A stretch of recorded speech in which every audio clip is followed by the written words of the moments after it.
What you wanna know? What's going on, people? Myke C-Town here with another episode of What Do You Want to Know, where you ask your questions. If I like your questions, I answer your questions on camera. So hopefully you guys can tell, but I got a new camera. Unless I fuck the settings up, hopefully you're seeing a bit of a clearer picture than you normally see with my videos.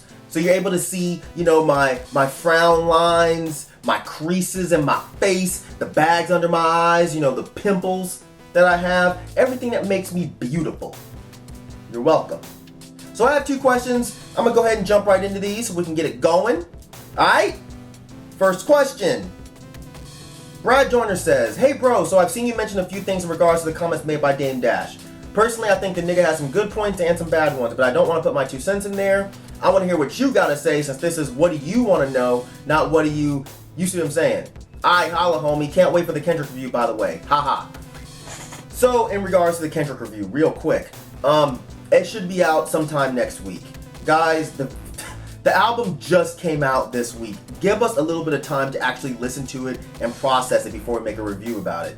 So please don't leave any comments on this video asking when is it coming out, because I'm not going to answer them, and odds are I'll probably just delete them.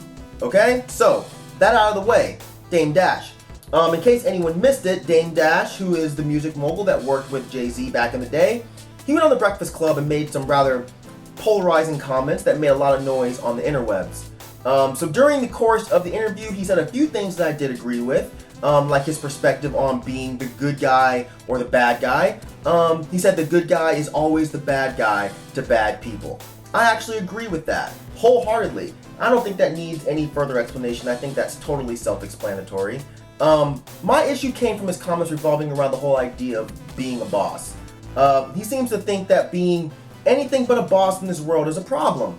He made comments like calling a man boss is like calling another man daddy, and jobs are for lazy people who don't want to invest in themselves. This, along with a slew of other colorful comments that revolved around someone not being a real man if they actually have a job. Okay, so I have a number of issues with his statements. First off, I hate when people have this mentality of, if I did it, you can do it too. No, that's not always true, man. Not everyone is the same. Not everyone has the same circumstances. Not everyone has the same opportunities. Dame says he never had a job in his entire life. He says he just invested his money into himself and flipped it over and over again until he got where he needed to be. And I think that's great, man. I'm glad that worked out for him. But a lot of us don't have that initial capital in order to do that. So guess what we have to do to get it? We have to get a job and work. The whole idea of having a job equating to you being less of a man than someone else is absolutely ludicrous to me. What the fuck is more respectable than doing everything in your power to ensure that your family's taken care of? The ambition to be an entrepreneur is great, but what's also important is having the realization that this role is not made for everyone. Plus, we need to understand that hard work is necessary sometimes, man. Sometimes you have to start on the bottom and work your way up. Because you know what this does for you? It makes you appreciate what you get when you finally get it. That whole saying about the journey is just as important as the destination, it sounds hokey and corny, but I actually think that's true in a lot of cases. If you're just born in that perfect destination, let's say Hawaii, for example, after a while you stop appreciating that destination. You stop appreciating the landscape and the details. But if you actually had to do some real work to get there, not only do you appreciate that destination, you do everything in your power to hold on to that destination, to make sure that you don't lose it. You know what it means to you, so you actually have a fear of losing it. I feel like when it's just handed to you, like Dame Dash suggests, then it doesn't mean dick to you in the end. Calling someone boss is like calling another man daddy. This is just ridiculous. Now, trust me, I'd rather not have to call anyone my boss, and that's a great thing to aspire to. But I don't equate a boss to calling someone daddy. A daddy helped bring you into the world. A daddy, you wouldn't exist if not for daddy. A boss is not the same thing. If you respect the person that you work for, then calling them boss is just a sign of that respect. Just like you would call someone ma'am or sir, out of respect. Now, of course, I've had to call people boss that I had absolutely no respect for, but these are just the pains that come with the process of moving up in the world. Not everybody walks out the womb with money and opportunities. And let's talk about Jobs are for lazy people who don't want to invest in themselves. What a line of pretentious bullshit. Jobs are for lazy people. So by getting up and actually working, you're lazy? And that somehow makes sense to you people. Here's the problem I have with comments like this. People like Dame Dash are actually looked up to. Celebrities like him tend to forget that they're role models for kids, for young teens, for young men. So let's take a young man who lives in a low to lower middle class area. He hears Dame Dash say that he's lazy for having a job and he needs to get money and invest in himself. What do you think is gonna come to mind for this kid? How do you think he's gonna interpret this? Some will resort to robbery, drug dealing, or other illegal activities so they can build enough capital in order to invest in themselves. Would you rather someone do that than get a job stocking shelves at Walmart? And how are you gonna feel if a few kids wind up in jail or get murdered because they're trying to get money to invest in themselves but don't want to actually work because they don't want to be seen as a sucker or less than a man? And if you guys don't think he meant for people to get money by unscrupulous ways, please explain to me, how does a young man get money to invest in a business venture if he wasn't already born into money? And be realistic about this, please. Celebrities really need to learn the power of their words. You know, they really need to take into consideration who their audience could be when they're speaking. Someone like Dame Dash, whether intentional or otherwise, is speaking to a generation of people. A lot of them being young black males who look up to him. I hear people constantly saying that we don't understand the power of the black dollar, especially in the hood. So let's take a black business owner, okay? Someone that wants to start up a business in his neighborhood. Who do they employ? The ideal situation would be they employ other people from his neighborhood, right? But then those men aren't real men because you're now their boss, Mr. Black Business Owner. So these kids aren't gonna wanna work for you because of pride. So now you have a bunch of kids with no jobs due to pride, and you have a failed black business because it can't get any workers because of pride. How the fuck does this make sense? I also want to touch on how he said to Envy that a child will not see their parent as a superhero because that parent has a job. It's another ridiculous comment. You know what makes you a superhero to a kid? Tying their shoe, cleaning a scrape off their knee, building some kind of toy that they couldn't build. When they're older, teaching them to ride a bike.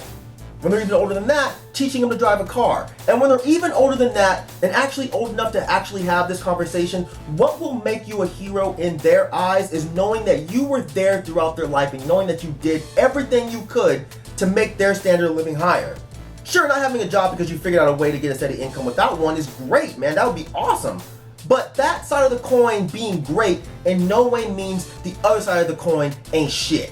And one more thing, I can't for the life of me understand you black folks posting this bullshit all over the fucking internet saying it's an inspiration. How?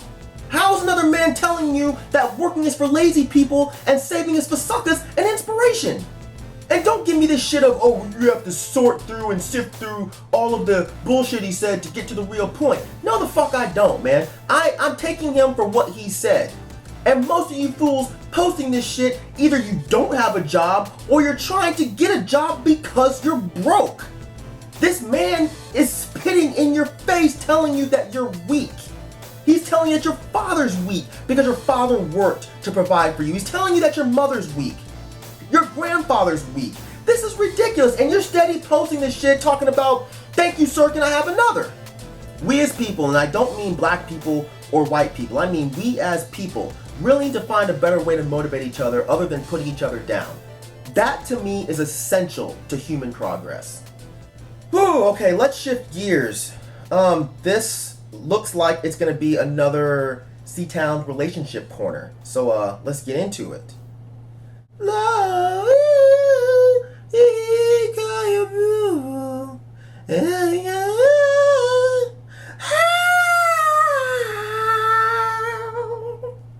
Alright, the Chizzy Dizzy said, hey Myke, huge fan, I have a question and you seem to give dope advice. How do you return to being friends with someone after hooking up with them?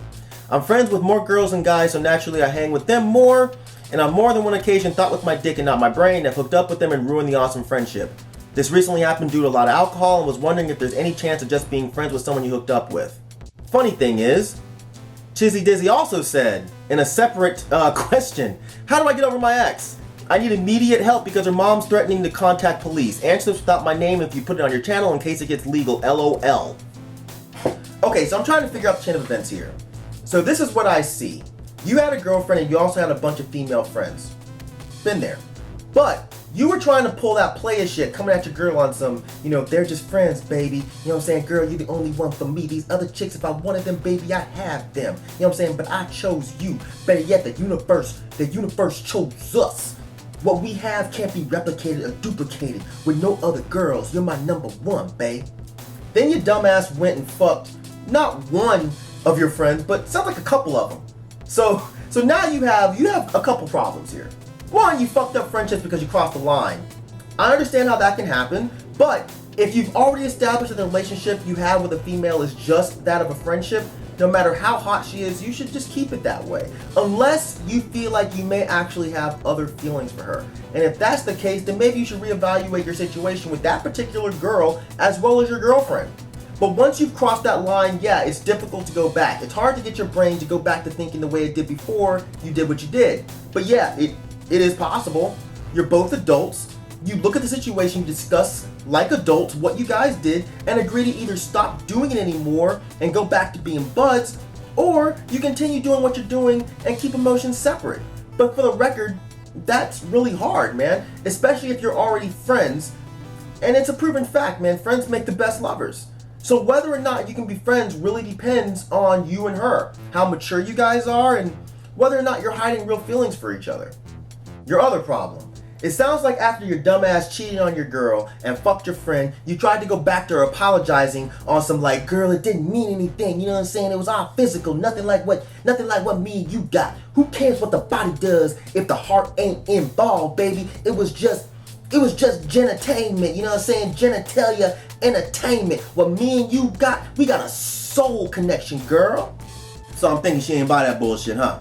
So you wouldn't take no for an answer, and this resulted in some restraining order type activity. Listen to me. You fucked up, alright? If her mom's threatening to call the police, it's a wrap. She gone, bruh. Alright? Go your ass home, put on a Drake record, and just accept the fact that you fucked up a good relationship and take it as a lesson learned. Don't fuck up the next one, alright? Wait, time out. Why is her mom threatening to call the cops? Man, tell me this ain't no statutory rape type situation, because if that's the case, you really need to go sit your ass down somewhere, because you're on a one-way road to SVU town, man. Benson and State were all up in that ass. And if that's really what's going on, you Michael Jackson, Jerry Sandusky ass motherfucker, you don't need to be sending me no goddamn questions for no goddamn advice trying to get me subpoenaed and shit. You need to turn yourself in and turn yourself off. Off of these young ass girls. You nasty bastard. Alright, so that's it for this edition of What Do You Want to Know? Hopefully you enjoyed it. As usual, send me more questions. You can send them to my Tumblr page. You can put them on the discussion board on my YouTube. You can send them to me on Twitter by hashtagging WDYWK. And that's it. As usual, thank you for living, thank you for loving, thank you for being you. And I will see you guys next time. Alright? Peace, bitches.